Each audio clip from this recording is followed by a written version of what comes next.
હોળી ધૂળેટીના પર્વને લઈ 108 ઇમરજન્સી સેવાની તૈયારી ગુજરાતમાં દર વર્ષની જેમ મોટા તહેવારોને લઈ આગોતરું આયોજન 108 એમ્બ્યુલન્સની સેવામાં 838 રોડ એમ્બ્યુલન્સ, 2 બોટ એમ્બ્યુલન્સ અને 1 એમ્બ્યુલન્સ છે। 108ના કોલ સેન્ટરમાં રજા દરમિયાન સ્ટાફ પૂરતો હાજર રહે તેવી વ્યવસ્થા કરાઈ છે। પીઆરઓ, એઆરસી ફિઝિશિયન સંખ્યા પણ પૂરતા પ્રમાણમાં રહે તેવી વ્યવસ્થા। તહેવારોમાં પાછલા વર્ષોનો કેસોનો ટ્રેન્ડ અને કયા જિલ્લામાં કેસ વધુ આવે છે તેનું એનાલિસિસ કરાયું છે। હોળીના દિવસે સામાન્ય કરતાં 5.6% અને ધૂળેટીના દિવસે 25% કેસમાં વધારો થઈ શકે છે। હોળીના દિવસે 3800, 3900 જેટલા કેસ અને ધૂળેટીના દિવસે 4600 જેટલી ઇમરજન્સી વધવાની શક્યતા। વાહન અકસ્માત રોજના 500 કોલ આવે છે, જેમાં વધારો થઈ 900 જેવા કોલનું અનુમાન પડી જવું। મારામારી જેવા રોજના 400 કેસ હોય।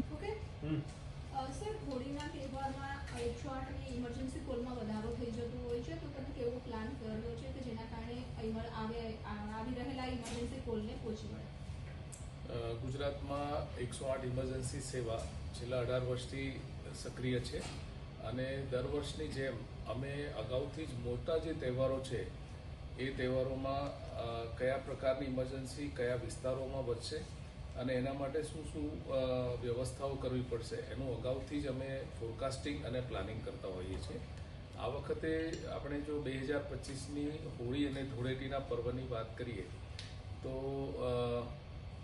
અમારી જે સમગ્ર રાજ્યમાં 838 જેટલી રોડ એમ્બ્યુલન્સ છે, 2 બોટ એમ્બ્યુલન્સ અને 1 એર એમ્બ્યુલન્સ મળીને 841 જેટલી એમ્બ્યુલન્સનો કાફલો સંપૂર્ણ રીતે કાર્યરત રહે એવી વ્યવસ્થાઓ અમે અગાઉથી જ કરેલી છે। એમાં fleet management, supply chain management, અમારા કઠવાડાના જે કોલ સેન્ટરમાં રજાઓ દરમિયાન સ્ટાફ પૂરતો હાજર રહે, એમ્બ્યુલન્સના ફિલ્ડમાં પણ અમારા પાયલટ ઈએમટી અને અમારા ઈએમઈ પ્રોગ્રામ મેનેજર્સ પૂરતા પ્રમાણમાં સાથે રહી અને આ સમગ્ર તહેવારના સમય દરમિયાન કામગીરી કરી શકાય એવું અમે મેનપાવર મેનેજમેન્ટનું પણ યોગ્ય પ્લાનિંગ કરેલું છે।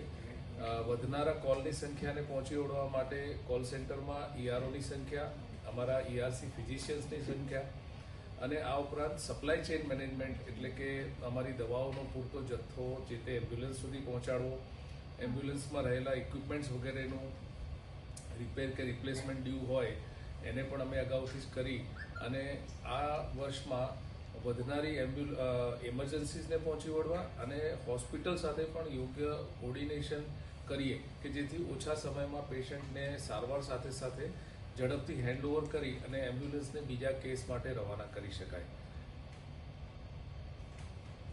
કેટલા કેસીસ ભૂતકાળનો